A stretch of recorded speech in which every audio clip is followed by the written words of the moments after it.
Hãy ủng hộ kênh của KT bằng cách bấm vào nút subscribe, like và share, chia sẻ với gia đình và bạn bè. Đồng thời bấm vào cái chuông kế bên nút subscribe để nhận được tin nhắn mỗi khi mình có video mới. Hello, xin chào các bạn, welcome các bạn đến với KT Food Stories. Hôm nay mình xin chia sẻ với các bạn món mới, đó là trà sữa Đài Loan. Tức là trà sữa Đài Loan á, người ta có mấy loại mà hot nhất, nổi tiếng nhất đó là trà đen và trà xanh. Trà xanh loại này là loại gọi là trà xanh jasmine, là loại hoa nhài á các bạn. Hoa nhài hay là hoa lài á, rất là thơm luôn. Cái vị của nó và cái hương của nó thơm, rất là thích luôn. Có rất là nhiều bạn muốn mình chia sẻ cái công thức này và hôm nay mình mới có dịp mình chia sẻ đây. Thì để làm món này á, nó rất là đơn giản. Trước hết á, là mình cần có đường trắng, đường cát trắng nha. Cái món này mình không có dùng đường đen hay đường nâu được nha. Mình cần có 2 cup đường thì tương đương 2 cup gạo ngang á, mình cân cho các bạn là 350g. Mình cần có 60g trà xanh. Trà xanh này mình sẽ để link ở dưới phần mô tả, phần description để cho bạn nào muốn mua. Trà xanh này phải mua đúng hiệu, không phải là mình mua ở ngoài những cái hũ ở ngoài chợ nha các bạn. Cái đó không có phải làm cho trà sữa, cái hương và cái vị của nó sẽ khác. Để mình giải thích tại sao. Ví dụ như trà mà để làm cho trà sữa, người ta sẽ trồng ở đâu, ví dụ như trồng trên núi, trồng lưng chừng, trồng trên đồi núi hay ở đâu, nó phân biệt hoàn toàn nha, từ vùng miền của đồi núi nữa. Cho nên mà khi mà người ta trồng cái này á, là chuyên về cho trà sữa đó, thì cái vị và cái hương của nó sẽ khác hoàn toàn. Đó là lý do tại sao mình muốn giải thích kỹ để bạn mua cho đúng hiệu và bạn làm cho nó ra đúng y chang cái vị trà sữa. Bởi vì cái công thức này là của nhà hàng mình, tiệm trà sữa của mình ngày trước, hôm nay mình mới chia sẻ lại cho các bạn nha. Còn đây là creamer tức là cái gì? Đây là sữa bột, gọi là bột béo á các bạn, gọi là coffee mate. Thì thường thường á, tiệm trà sữa người ta sẽ dùng loại creamer của trà sữa, nhưng mà mình đã làm nhiều lần rồi, mình cũng bán tiệm trà sữa của mình, cho nên mình chia sẻ bí quyết đó là không cần dùng cái loại đó, mà mình dùng cái loại này nó lại thơm và béo và ngon hơn. Đó, thì cái loại này bạn có thể tìm ở đâu cũng có, nhưng mà mình cũng sẽ để cái link ở dưới phần mô tả để các bạn mua về làm giống y chang của mình thì nó sẽ rất là ngon. Thì mình cân cho các bạn á, là cái này á, là 3 cup gạo ngang là tương đương với khoảng 306g. Đó, mình dùng cup và gram luôn để cho bạn nào không có thì có thể sử dụng. Còn cái trà này 60g á, mình đong cho các bạn là 1 cup và thêm 1 muỗng canh nữa. Đó, hay là bạn lấy tại vì cái gói trà, để mình lấy cho các bạn xem. Đây là gói trà xanh thì mình lấy 1/4 của gói trà, tại vì một gói này là 240g, 1/4 là 60g nha. Còn đây là bô bà, gọi là trân châu á, thì hôm nay mình mua trúng cái loại trân châu. Tại vì loại bình thường mình hay dùng á, nó cũng tương đương với này, cũng cùng hiệu luôn, nhưng mà cái loại này thì mình luộc nhanh hơn. Mình có chia sẻ cái cách luộc trân châu rồi, cái loại nó hiếm hàng lắm, cho nên là hôm nay mình chia sẻ 2 loại cho các bạn, để bạn nào mua được hiệu nào thì mình sẽ làm loại đó ha. Thí dụ như mình có cái loại này là 10 phút, nó để instant 10 tapioca pearls, nghĩa là nó luộc nhanh. Cái viên này nó sẽ nhỏ hơn cái viên mà mình hay luộc bình thường. Thì nếu mà bạn có cái loại này, bạn mua được hiệu này, thì bạn luộc nó tính từ lúc nước sôi lên, luộc 10 phút, sau đó đậy nắp lại ngâm thêm 7 phút nữa. Còn cái loại bình thường á, thì mình sẽ chia sẻ với các bạn, mình đã chia sẻ rồi nhưng mà hôm nay mình sẽ chia sẻ lại nha. Thì cái loại đó mình dễ mua hơn. Và cái kế tiếp mình muốn chia sẻ là có nhiều bạn hỏi cái này khi mà mình dùng không hết mình sẽ bỏ tủ lạnh không? Không cần. Nhưng mà lưu ý nè, ở trong bịch này á, nó có cái gói giữ độ ẩm phải không ạ? Mình để vô trong đây ha. Mình để vô trong đây và mình gói lại cho kỹ lại. Thì cái này mình sẽ để vô trong một cái tủ đồ khô, hay chỗ nào mà tránh ánh nắng hay là nóng, đừng có để kế cái lò nướng, lò nấu. Tức là mình để chỗ nào mà cho nó thoáng mát nha các bạn. Và mình để theo cái hạn sử dụng của nó, thường nó sẽ có trên cái bao là bao lâu. Thường mình để cũng lâu lắm, tới 3 tháng luôn. Đôi lúc đó là mình muốn thí nghiệm cho các bạn, nhưng mà thường đối với gia đình của mình á, nói chung là đối với mình á, mình uống cái này rất là nhanh. Mình cứ tuần nào mình cũng uống, mình nấu mình để đó mình uống hoài, cho nên là nó mau hết. Còn bạn mà uống chậm á, thì bạn cứ để đó, mỗi lần xài thì múc ra và để giữ kỹ là bỏ cái độ ẩm này nè, cái gói độ ẩm này bỏ vô lại, chỉ đơn giản như thôi. Và bây giờ mình bắt đầu vào bếp. Mình trước hết mình sẽ đi luộc trân châu mà loại bình thường nha. Mình chia sẻ lại cái video đó để cho bạn nào mà không biết cách luộc trân châu như thế nào ha. Trước hết á, mình sẽ bắt cái nồi nước sôi. Ở trong đây mình có 2 lít nước nha. 2 lít nước mình cho nước sôi. Thì cái nước sôi này mình nấu cho trà xanh nó sẽ khác nước sôi nấu cho trà đen. Trà xanh mình nấu cái nhiệt độ khoảng từ 185 cho tới 195 độ F để cho nó sôi. Nhưng mà trà đen á, thì mình cần nó mạnh hơn. Trà đen là khoảng 210 độ F nha. Đó, mình chia sẻ tỉ mỉ vậy luôn cho các bạn dễ hiểu. Kế đến á, mình cho cái trà này vô cho một cái túi để một lát mình lọc á, nó dễ hơn các bạn, nó khỏe hơn. Đó, mình cho nó vào trong một cái túi. Cái túi này mình sẽ chia sẻ cái link ở dưới phần mô tả luôn nha, nó gọi là túi lọc á. Đó, nó nhuyễn như vậy nè. Rồi mình cột nó lại. Cái túi này là túi chuyên môn mình lọc trà đen, trà xanh. Thường á, ở trong tiệm thì mình sẽ chia ra. Túi này là thường mình làm cho trà đen nè.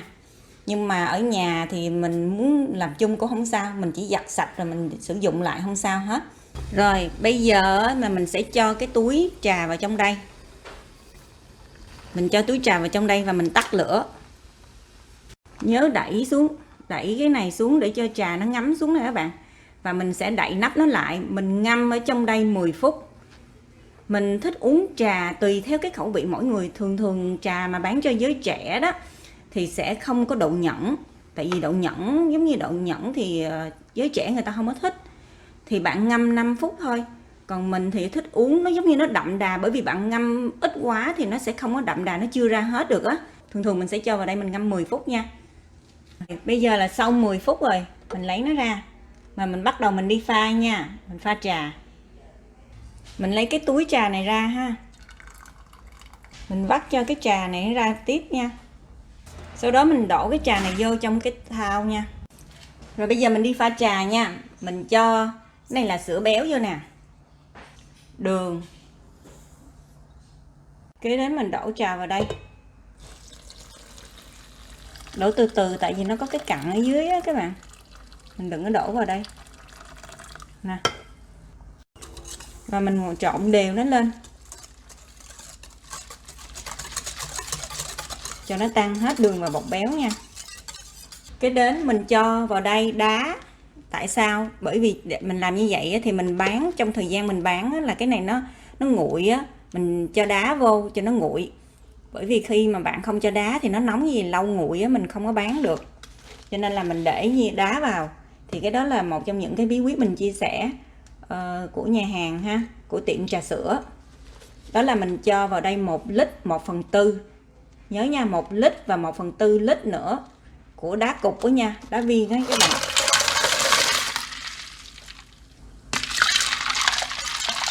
Thì tùy tiệm, có tiệm á, thì người ta sẽ tức là cái tiệm của người Đài Loan á, thì người ta sẽ làm từng phần, tức là làm từng ly á, người ta nấu trà xong rồi người ta làm từng ly để người ta bỏ bột béo đường vô khi mà bạn mua. Thì làm như vậy á, cũng được, nhưng mà cái thời gian nó sẽ lâu hơn. Nếu mà mình bán cho một cái số lượng đông á, mà khách đứng đợi thì nó sẽ lâu. Còn mình làm này thì mình cứ rót ra, mình làm liên tục như vậy á, mình cứ rót ra như vậy á, thì nó sẽ nhanh hơn. Tùy theo trường hợp mình bán nhanh hay chậm nữa nha các bạn. Nhưng mà cái này mình chia sẻ để các bạn làm ở nhà uống cho nó nhanh nè, chứ đâu có thời gian đâu mà làm từng ly phải không ạ? Để nước sôi một ụt giống như vậy nha. Rồi mình mới bỏ bô bà vô. Bây giờ là mình đang để lửa vừa vừa nha. Để mình bỏ bô bà vào đây. Trong đây thì có hai chén bô bà, khoảng 2 khắp. Thì mình vừa bỏ vô mình lấy cái cây mình quậy lên liền ha. Đây, để cho cái bô bà nó này gọi là trân châu, tiếng Việt là trân châu, để trân châu nó không có dính chùm á. Mình quậy như vậy. Và tới khi á, mà nó nổi, các bạn nhớ giùm cho mình nha, tới khi mà tất cả những trân châu nổi lên trên mặt hết á, lúc đó mình mới để lửa vừa vừa thôi, khoảng số 3 thôi. Và mình nhớ quậy đều và mình canh đúng 40 phút mình tắt lửa. Thì cái này là cái mình muốn chia sẻ cái bí quyết luộc trân châu làm sao cho nó mềm mà dai, mà không phải mềm xèo mà mềm dai, ăn rất là ngon. Nếu mà bạn luộc không có đúng phút á, thì cái trân châu nó sẽ đông cứng và nó sượng, ăn không có ngon ha. Bây giờ các bạn nhìn nè, đó. Thì bạn nào chưa biết cái cách luộc chân trâu cho nó mềm dai mà để lâu ăn vẫn ngon á, thì đây là cái cách mình chia sẻ ha. Đó, chân trâu bắt đầu nè, nó nổi lên nè các bạn nhớ quậy nha, xiên quậy nó, tất cả chân trâu nổi lên hết rồi phải không ạ? Thì bây giờ các bạn nhớ đừng có để lửa cao quá nó sẽ bùng, nó trào ra luôn á. Cho nên mình lúc nào mình cũng khuyên là cái nồi nước lúc nào cũng phải là phân nửa nồi nước thôi, và phải make sure là cái nồi đó nó đủ trọng lượng để mình luộc chân trâu. Đó, bây giờ là nó sôi lắm nè, cho nên mình sẽ để lửa nhỏ vừa, tức là nó sôi nhưng mà không phải sôi bùng, nó sôi lăn tăng ha. Bây giờ mình bấm 40 phút rồi mình sẽ quay lại ha. Đó, đúng 40 phút mà sẽ đổ nó ra, mình quậy với là nước lạnh á, mình gọi là mình rửa nó với nước lạnh á. 40 phút này các bạn đừng có để nó ở đó nha, là nó sẽ bị dính chùm lại nha, mà bạn phải lại thường xuyên quậy như vậy nè. Đó, nó sẽ rớt ra từng hộp, còn bạn nó để nó nằm ở đó thì một lát nó sẽ dính chùm lại với nhau hết. Đây các bạn ơi, nó sôi gì nhớ liên tục quậy nha. Xong 40 phút rồi các bạn. Bây giờ mình lấy ra nha, tắt lửa ha.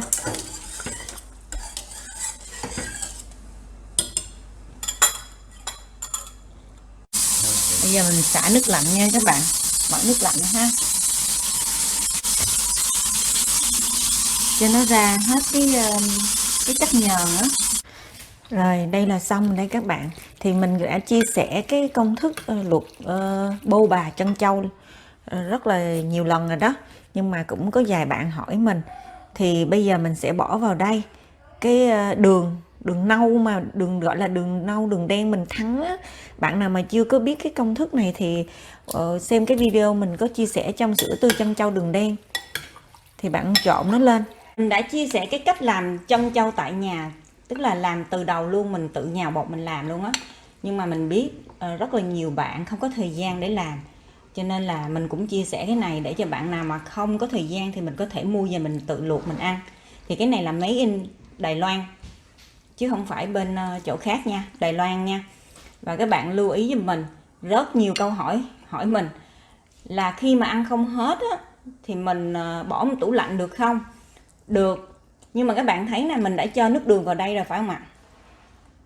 Mình cho nước đường vào đây rồi thì bạn cho ít thôi, bạn đừng có cho quá nhiều. Nếu mà nó bị nhão á, thì sẽ không được. Bạn phải make sure, bạn phải chắc chắn là nó chỉ như vậy thôi chứ không phải quá nhão. Nó không phải giống như là chân trâu đường đen mà cho nhiều đường vào đây được. Như vậy mình bỏ tủ lạnh không có được, nó sẽ bị nở ra. Nó phải ráo như vậy nè.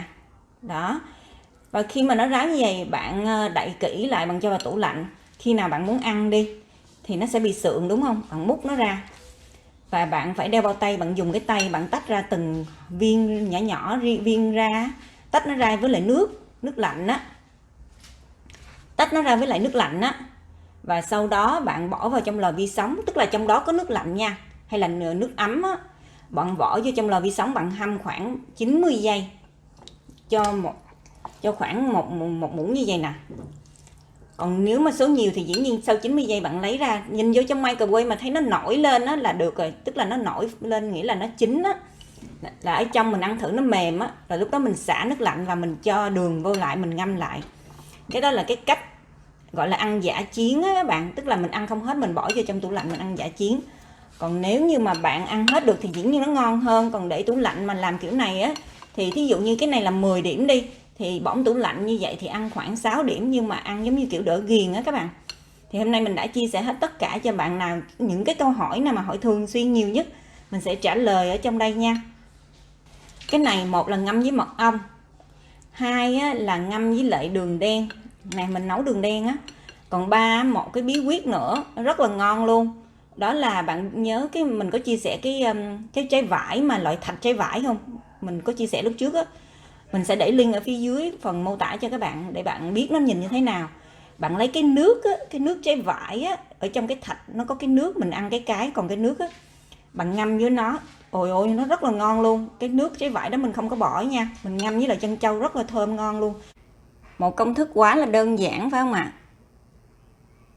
nhưng mà không phải ai cũng biết cách làm, cho nên là mình chia sẻ để các bạn nào mà thèm trà sữa, hiện giờ mình không có ra ngoài đường được nhiều á, thì mình có thể nấu ở nhà uống cho an toàn. Một gói trà thì không có bao nhiêu tiền, nhưng mà làm ra được mấy chục ly trà sữa luôn nha các bạn, rất là ngon luôn. Rồi bây giờ mình sẽ làm ra một cái ly mình uống nha. Nhìn hấp dẫn chưa? Mình thích uống trân châu cho nên mình sẽ cho nhiều vào đây.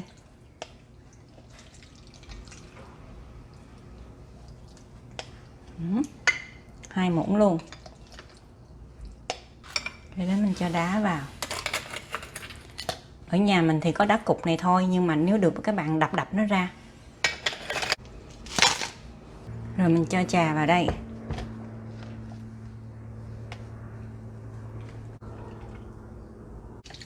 Mình làm chụp hình cho nên là mình cho đá nhiều thì mình chụp như vậy nó mới đầy á các bạn. Ta-da! Và đây là thành phẩm của mình đây các bạn ơi. Trà sữa Đài Loan mà hương vị hoa nhài nha.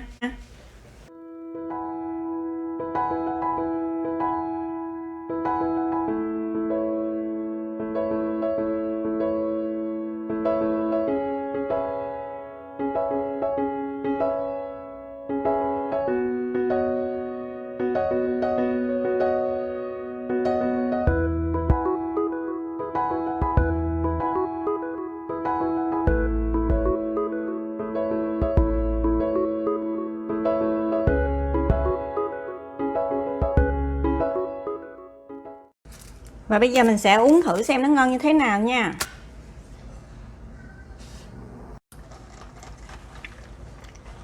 Mời các bạn nha.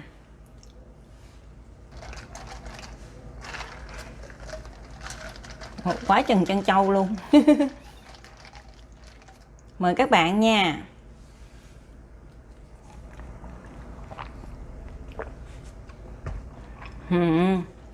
Nhai nó dẻo dẻo dai dai ngon dễ sợ luôn á.